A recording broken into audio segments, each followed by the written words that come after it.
What's up, everyone? David Epstein here, and this is DBE Media.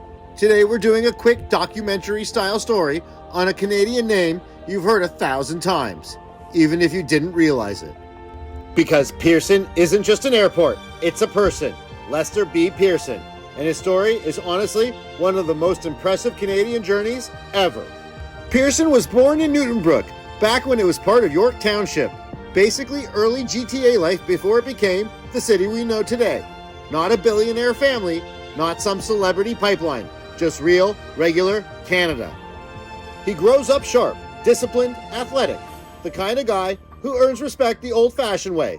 Work hard, keep showing up, and keep improving.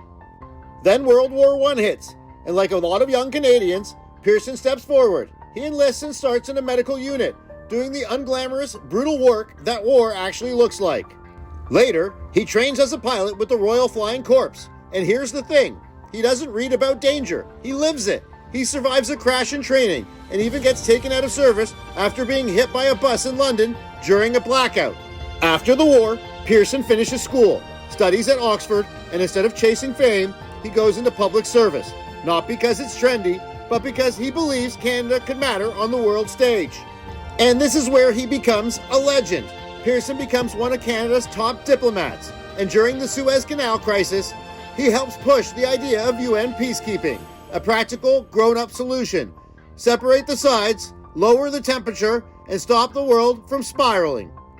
That leadership earns him the Nobel Peace Prize, and whether you agree with every decision he ever made or not, that's a massive achievement for any Canadian in any era. Later on, Pearson becomes Prime Minister of Canada, and his name ends up stamped onto Canadian life permanently because Toronto's biggest airport is eventually renamed Lester B. Pearson International Airport.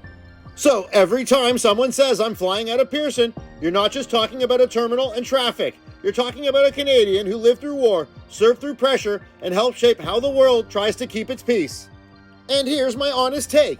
We need more leaders like that. People with real life experience. Not just sons and daughters of, not just career politicians raised inside the system.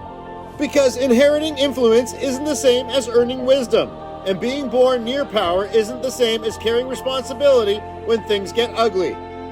Pearson wasn't perfect, but he was tested. He had scars, he had perspective, and that's what made him effective. DB Media salute to Lester B. Pearson, a Canadian who didn't just talk about leadership, he lived it. David Epstein, DB Media, and I'll see you in the next one.